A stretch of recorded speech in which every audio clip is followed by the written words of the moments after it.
দর্শক শ্রোতা বন্ধুরা, ডিবেট উইথ রানা চ্যানেলের পক্ষ থেকে আপনাদের সকলকে স্বাগতম ও শুভেচ্ছা।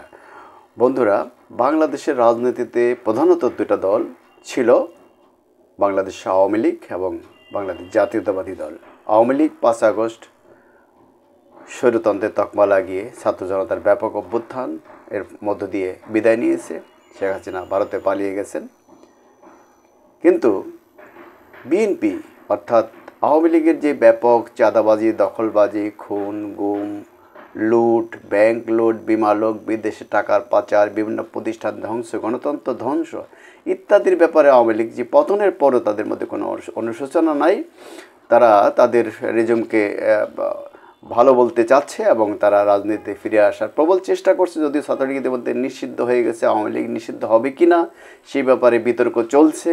কিন্তু আওয়ামী লীগ ফিরে আসতে চাচ্ছে। তারা রাজনীতি একটা পলাতক অবস্থা থেকে তারা একটা সম্প্রতি একটা স্ট্যাটাস দিয়েছে যে তারা আন্দোলন এর কর্মসূচিতে যাবে এবং তারা 18 এবং 20 ফেব্রুয়ারি দেশব্যাপী হরতালের একটা ঘোষণা দিয়েছে। যদিও এগুলো মানুষের কাছে খুবই হাস্যকর মনে হয়, কারণ আওয়ামী লীগ ইতিপূর্ব কর্মসূচি ঘোষণা দিয়েছিল কিন্তু তারা পালন করতে পারেনি, মাঠেই নামতে পারেনি। আসলে আওয়ামী লীগের মাঠে নামার কোনো অবস্থাই নেই, কোনো দিক থেকেই না।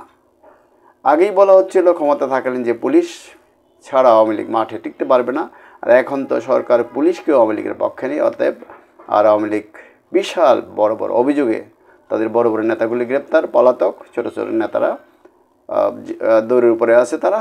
ফলে তাদের মাঠে নামার বা রাজনীতি করার কিছু করার এটা তারা চেষ্টা চালিয়ে যাবে হয়তো, কিন্তু পারবে বলে মনে হয়। কারণ যদিও আওয়ামী লীগের নেতারা দেশ থেকে বিতাড়িত বা জেলে, কিন্তু আওয়ামী লীগ একটা বিশাল দল। তার এক সময় 32% জনসমর্থন ছিল, এখন হয়তো তার সমর্থন 10 থেকে 12%-এর মধ্যে নেমে এসেছে। অপরদিকে বিএনপি আরেকটি বড় দল। এই দলটি বহুবার ক্ষমতায় ছিল, 3বারের কথা বলা হচ্ছে, এবং 3বার বা 4বার দলটি ক্ষমতায় ছিল। এই দলটিও 30 থেকে 32% জনসমর্থন ছিল। এখন হয়তো দলটির সমর্থন কিছুটা বেড়েছে আওয়ামী লীগের অনুপস্থিতিতে বা অপকর্মের কারণে। কিন্তু এই দলটির বিরুদ্ধে ব্যাপক চাঁদাবাজি, আওয়ামী লীগের অনুপস্থিতি জায়গাগুলি দখল করছে বিএনপি। তারা চাঁদাবাজি করছে, দখলবাজি করছে, টেন্ডারবাজি করছে, নানা কিছু করছে বিএনপির লোকেরা। আসলে তারা খাবে কি করে? নেতারা ভালো ভালো কথা বলছেন, এগুলি থেকে তাদের বিরত থাকার কথা বলছেন। নেতারা শাস্তিমূলক ব্যবস্থাও করছেন। তারা এই বিগত স্বৈরাচারের পতনের পর ইতিমধ্যে তারা তাদের এই যে নেতাকর্মীরা যে চাঁদাবাজি, দখলবাজি, টেন্ডারবাজি, বাজার দখল, হাট দখল ইত্যাদিতে লিপ্ত হওয়ার প্রেক্ষিতে তাদের প্রায় 2000-এর মতো নেতাকর্মী বিরুদ্ধে ব্যবস্থা নেওয়া হয়েছে। অনেকগুলি সংগঠনকে তাদের স্থানীয় কমিটিকে বাতিল করা হয়েছে, কাউকে শোকজ করা হয়েছে ইত্যাদি নানা ব্যাপার। কিন্তু তারপরে তাদের এগুলো থামছে না। ব্যাপক অভিযোগ, বিভিন্ন পক্ষ থেকে অভিযোগগুলো আসছে। বিএনপি বাদে অন্যান্য দলগুলি প্রায় সকল, জামাত, হেফাজত, চরমনাই, ছাত্র, প্রায় সকল পক্ষ থেকে বিএনপি এবং এই অভিযোগগুলো আসছে। এবং বিএনপি কিছু কিছু অভিযোগ আমলে নিচ্ছে, আবার অস্বীকারও করছে তারা। কিন্তু তারা তাদের নেতাকর্মীদের এগুলো থেকে বিরত থাকার কথা বলছে, কিন্তু নেতারা বিরত থাকছে না। এবং তাদের তারেক জিয়া সহ মহাসচিব দলের শীর্ষ নেতারা বারবার আহ্বান জানাচ্ছে দলের প্রতি, জনগণের কাছে যেতে বলছেন, জনগণের পাশে থাকতে বলছেন। আগামী নির্বাচন খুব কঠিন হবে বলছেন, এবং সেই নির্বাচনে বিএনপি জেতার আশা করছে এবং হয়তো জিতেও যাবে বিএনপি। কিন্তু তার অনেকগুলি অভিযোগ আসছে এবং তার জনপ্রিয়তা কিন্তু অনেকগুলি কমে যাচ্ছে। শেষ পর্যন্ত গিয়ে নির্বাচন পিছিয়ে যাওয়ায় কোন পর্যন্ত গিয়ে ঠেকবে তা বলা যাচ্ছে না। যদিও সবগুলি দলই আগামী ডিসেম্বরে নির্বাচন হবে এই লক্ষ্যে কাজ করছে। সব দলগুলো তাদের নির্বাচনী এলাকায় তারা যাচ্ছে, জনসংযোগ করছে। যারা সম্ভাব্য ক্যান্ডিডেট এমপি প্রার্থী হবেন তারা তাদের স্থানীয় জনগণের সাথে যোগাযোগ রাখছেন এবং তারা চেষ্টা করছেন তাদের ভাবমূর্তি তুলে ধরার জন্য।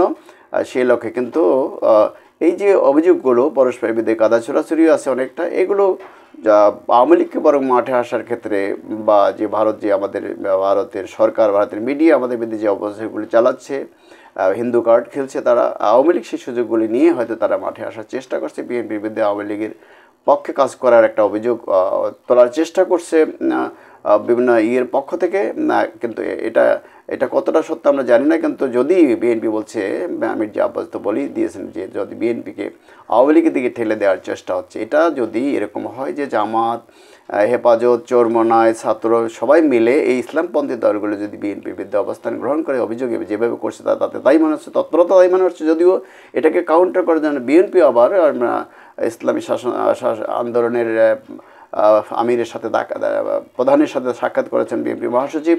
এর আগে জামাতের প্রধান ডাক্তার শফিকুর রহমান সাক্ষাৎ করেছেন। অর্থাৎ এই যে সকল মানে বিএনপি এবং জামাতের পক্ষ থেকে দুইটা মেরুকরণ, যদিও দুইটা দল প্রায় কাছাকাছি ছিল বিভিন্ন সময়ে, ঢাকার সাংবাদিকগণ বা ফেডারেল সাংবাদিকগণ বা কতগুলি বিয়ের মধ্যে তারা একসাথেই কাজ করতেছেন, কিন্তু কিছু কিছু জায়গায় তাদের মধ্যে বিরোধ, এবং এই বিরোধটা ক্রমশ বাড়তেছে ক্ষমতাকে, আগামী ভবিষ্যৎ নির্বাচনকে কেন্দ্র করে, ক্ষমতাকে কেন্দ্র করে।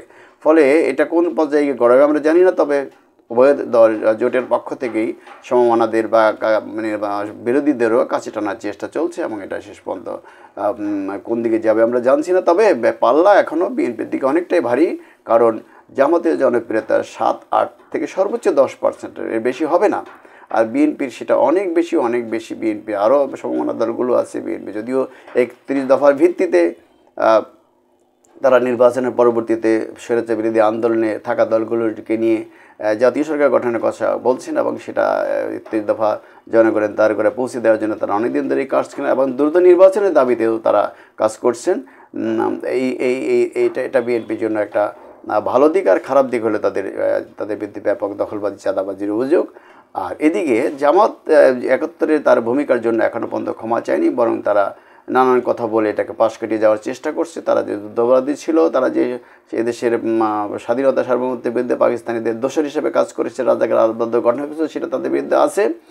সেটাকে তারা এড়িয়ে যেতে যাচ্ছে বারবারই। অপরদিকে আওয়ামী লীগ নিজেই স্বৈরাচারী সরকার ছিল, এবং আওয়ামী লীগের দোষররা কিন্তু তাদের অপরাধ স্বীকার করছেন, তারাও এখন পর্যন্ত জনগণের কাছে ক্ষমা চায়নি। সেই সময় 71-এর পরে আওয়ামী লীগ জামাত নিষিদ্ধ হয়েছিল, কিন্তু এবারে শুধু ছাত্রলীগ নিষিদ্ধ হয়েছে। আওয়ামী লীগের ভ্রাতৃপ্রতিম সংগঠন বা সহযোগী সংগঠন, কিন্তু আওয়ামী লীগ নিষিদ্ধ হয়নি। তো দুইজনের অপরাধ প্রায় একই রকম, যদিও জামাতের চেয়ে আওয়ামী লীগের অপরাধটা আরও বেশি, কারণ আওয়ামী লীগ সরাসরি দেশে মানুষের বিরুদ্ধে স্টিমরোলার চালিয়েছে, খুন করেছে, গুম করেছে, হত্যা করেছে, আয়নাঘর বানিয়েছে, টাকা পয়সা লুট করেছে, এবং বিদেশে পাচার করেছে, সমগ্র প্রতিষ্ঠানের গণতন্ত্র সব কিছু ধ্বংস করে দিয়েছে, তত্ত্বাবধায়ক বাতিল করেছে। এবং সবচেয়ে বড় অভিযোগটা হলো আওয়ামী লীগের বিরুদ্ধে তারা এদেশের স্বাধীনতা সার্বভৌমত্ব কার্যত ভারতের কাছে বিকিয়ে দিয়েছিল। তারা অনেকগুলো গোপন চুক্তি করেছে, যেগুলো প্রকাশ করেনি, এগুলি প্রকাশ্যে আসা উচিত। এই সরকারের উচিত অন্তত এই চুক্তিগুলো যেগুলো আওয়ামী লীগ করেছে বলে অভিযোগ করা হচ্ছে, সেগুলো প্রকাশ্যে নিয়ে আসার। এবং আমরা আসলে এগুলো চাই যে এটা দ্রুত একটা নির্বাচন দিয়ে দেশে গণতন্ত্রের মানুষের ভোটাধিকারটার সুযোগ দেওয়া হোক, এবং যারা সরকারে আসবে তারা কিছু সংস্কার করে, সংস্কার চলমান প্রক্রিয়া, সরকার সংস্কার করতেই থাকবে। কারণ যে অবস্থায় আমাদের যে কালচার, চাঁদাবাজি, দখলবাজি সহ গণতন্ত্র ধ্বংসের যে কালচার, ক্ষমতা সম্পূর্ণ নিজে হাতে নেওয়ার যে কালচার, সেটাকে ভেঙে দিতে হবে। একজনের হাতে ক্ষমতা কেন্দ্রীভূত থাকা যাবে না। দলের প্রধান, দেশের প্রধান, আপনার নির্বাহী ক্ষমতা একজনের হাতে থাকা যাবে না। ক্ষমতাকে ডিসেন্ট্রালাইজ অর্থাৎ বিকেন্দ্রীকরণ করতে হবে, ভাগ করে দিতে হবে, তাতেই ক্ষমতার ভারসাম্য রক্ষা হবে। এটা আমরা সকলে চাই, এইভাবে দেশটা চলুক, আমরা এগিয়ে যেতে চাই। খোদা হাফেজ বাংলাদেশ।